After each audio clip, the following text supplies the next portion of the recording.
Hello, everybody. Welcome to the Hearing Club. My name's Brian, and today we're going to talk about something super important for your hearing aids, and that is wax filters, or also called wax guards. We're going to talk about what they are, why they're so important, and how to change them.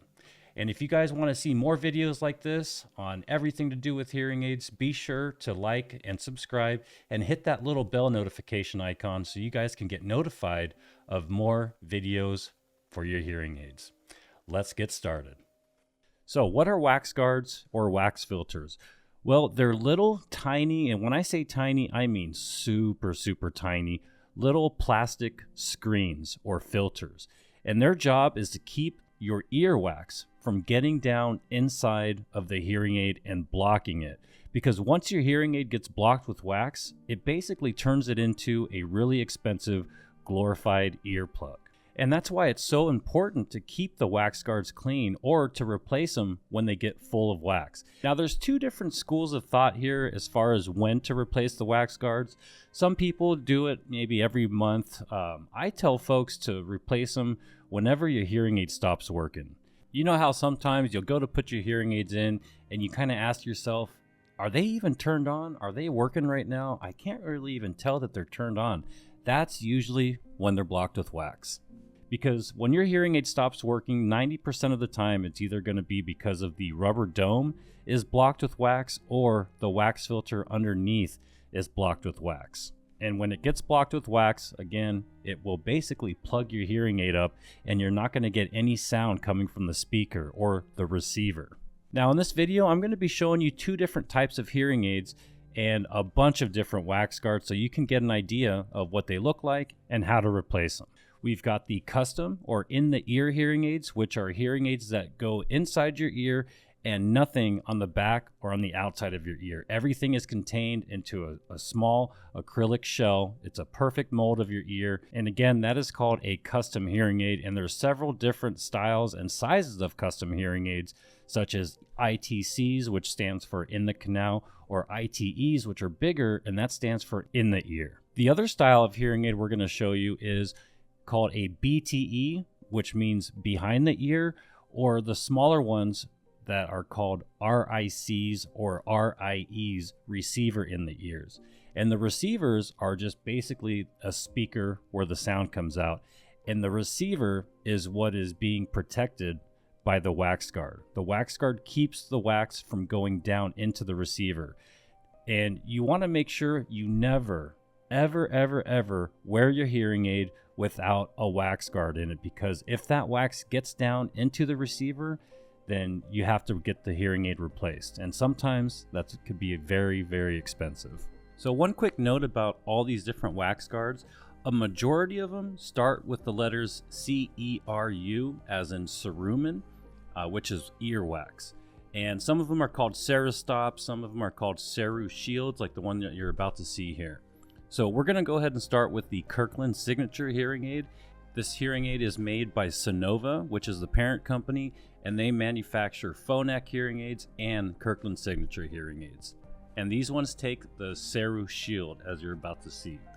Now this process is really straightforward, and it's pretty darn similar to all the other manufacturers and all the other different types of hearing aids as well. Now if you have a sport lock or a concha lock on your hearing aid, which is the little plastic tail that sits in the bottom of your ear in the concha to help with retention and help keep the receiver from coming out of your ear canal, it's easier to just remove that. And what you're going to do is you're going to take off the rubber dome, and sometimes the domes are on there pretty good, so it can be a little bit easier if you kind of peel it off the receiver instead of just trying to tug it or just pull it straight off. But it's really up to you, whatever you find easier. Once you remove the dome, you're going to want to open up the Ceru Shield package, and it looks like a little plastic shield or a disc. And you're going to click it one position to the right, and it's going to reveal an empty spot for the old clogged wax guard, and then on the bottom it's going to have a number 2, and that's going to be a fresh new wax guard. And remember, they're super small. Now the empty spot up on top with the number 1, it has a number 1 and a trash can. That means you're going to start with that one first, and you're going to basically throw away the old dirty wax guard that's in there by just taking the plastic receiver and sticking it inside that hole with the trash can, and it's going to click, and then you pull it back out and it is going to take that wax guard out, and you will see it sitting in that spot where, you know, it used to be empty. And then once the wax guard is removed from the receiver, you're going to take that receiver and you're going to stick it in the number 2 spot on the bottom part of the shield, and that's going to grab the new wax guard, and then you just, and again, it's going to click, and then you just pull it out, and you should see your brand new shiny white wax guard inside the receiver. Once you verify that the wax guard is in there, then it's time to put your sport lock back on. And there's 2 different ways you can put the sport lock on. And, you know, it varies from manufacturer. Some people like it one way, some people like it the other way. But you can put it so that the tail is pointing straight down, or you can make it so that it's pointing out to the side and then curling around. But I would just put it back on the same way it was before you removed it. If you have any trouble with any of these steps, please leave a comment below in the video and we will answer it as soon as we can. And I will probably be making a video on the sport locks, how to curve them, how to install them, and how they should be sitting in your ear. So be on the lookout for that video. Now, once the sport lock or the concha lock is back on the receiver in the correct orientation, go ahead and put the rubber dome back on, and it's as simple as just pushing it back on, and you should kind of feel it snap into place. And once I think it's on, I like to take my finger and just push straight down on the rubber dome just to make sure it won't go down any further. And to make sure it's on all the way, which is very important, because if it's not, it will get stuck in your ear, and you don't want that. That'll be an ENT visit. What I do is I kind of tug on it a little bit to make sure it doesn't just pop right off. If it comes off super easy when you do the what I call a tug test, then it's not on all the way. And if you have any doubts that, you know, it might not be on right, it would be smarter and probably a better idea to just wait and take it to your hearing instrument specialist so that they can ensure that it's on correctly, because you really don't want to have to make a trip to the ENT to pull that rubber dome out of your canal. So next we're going to take a look at a couple different hearing aids that use a pretty similar wax guard. I mean, all the wax guards are really similar, but these both come in the little matchbox looking packages. And what you're going to do for each one, I'm going to show both of them. First, we're going to look at the ReSound / Jabra / GN / Belltone hearing aids. Those are all the same hearing aids. They all have different brands, but they're all made by GN. So same as before, you're just going to take the rubber dome off of the hearing aid. Again, it's easy to kind of just peel it off. And then what you're going to do is you're going to open the package of the Cerestops, or the little matchbox looking thing, and you'll see all these black sticks, these black plastic sticks. Well, you're going to pull one out, and on one end of the stick, it's going to have a brand new shiny white wax filter. And then on the other end of the stick, it's going to be empty, but there's either going to be a knob or a thread on that end. If it's just a little knob, what you're going to do is you're going to take that empty side and you're going to stick it in the wax guard that's in the receiver, and it's going to snap into place. Once you feel it snap, and you might not feel it snap sometimes, but it will go inside of that wax guard. And once it snaps, or once it goes inside, then you're going to just pull it straight out, and it's going to grab that wax guard with it. And then what you're going to do is you're going to flip that stick over, and you're just going to push the new wax guard in the same exact spot, and then pull the stick back out, and the wax guard will stay in the receiver. Once that's done, go ahead and put the rubber dome back on. Make sure you do a tug test, and you should be good to go. The next hearing aid I'm going to show you is another RIC or RIE. It is a Signia / Rexton, and these are all made by the parent company Sivantos. Now the first one I'm going to show you, because we're going to look at 2 different Rexton hearing aids. The first one is going to be the older style, known as the M-Core, and I think with Signia, it's called the NX. I'm not 100% sure, but for the Rexton, it's called the M-Core. Now, after this, I'm going to show you the newer Rexton, or the newer Signia, called the Bi-Core, and it's a little bit different, and I'm going to explain it right now. So the difference is in the Cerastop, or the wax guard itself, and in the dome. With the older style Signia Rextons, they have a click dome, and the domes are really tough to get off sometimes, but they actually click into place instead of just, you know, being a piece of rubber. It's got rubber, but it's also got a little plastic insert that's inside of it that allows it to click onto the receiver. It's really nice. Really, really nice hearing aids. Now, in this case, it is a Rexton. Again, same as all the other brands I just mentioned. Now, the Rexton Serostop is really, really similar to the ReSound wax guards or Serostops.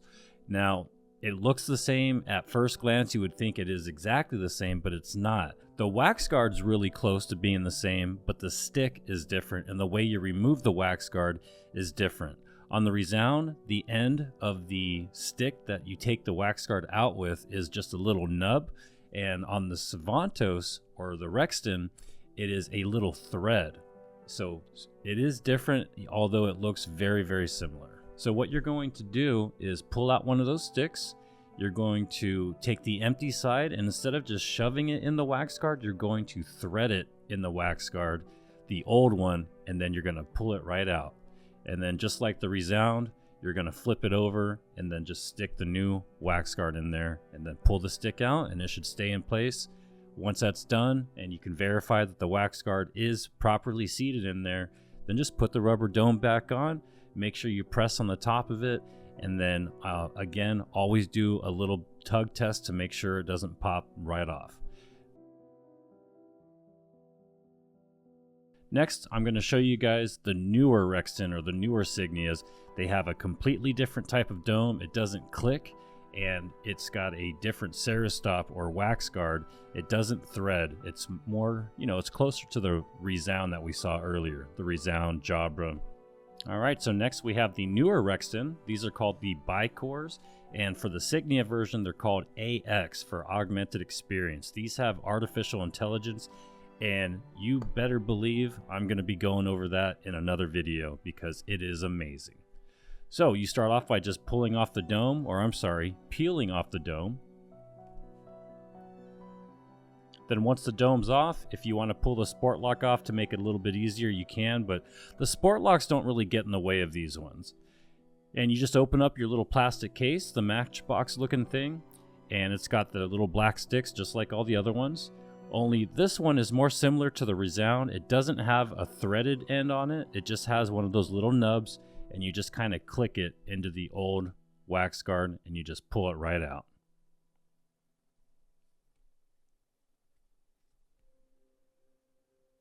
Once you pull it out, go ahead and flip it over and put the brand new one in by just pressing it in, just like you pulled the other one out.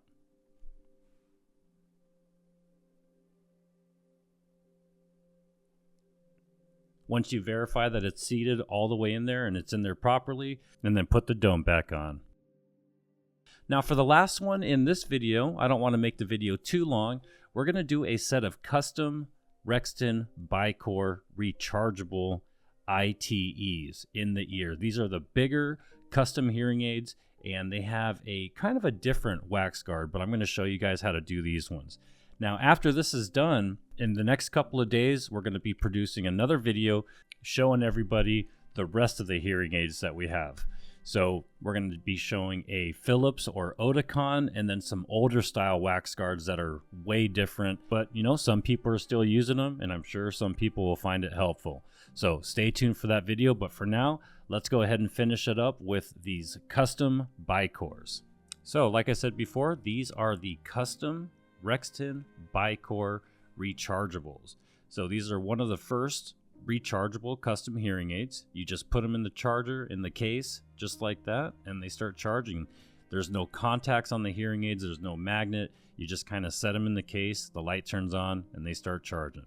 But they do use a Serostop pretty similar to all the other ones. You're going to take that matchbox looking case, pull out one of the sticks, and these ones are not threaded like the Rexton.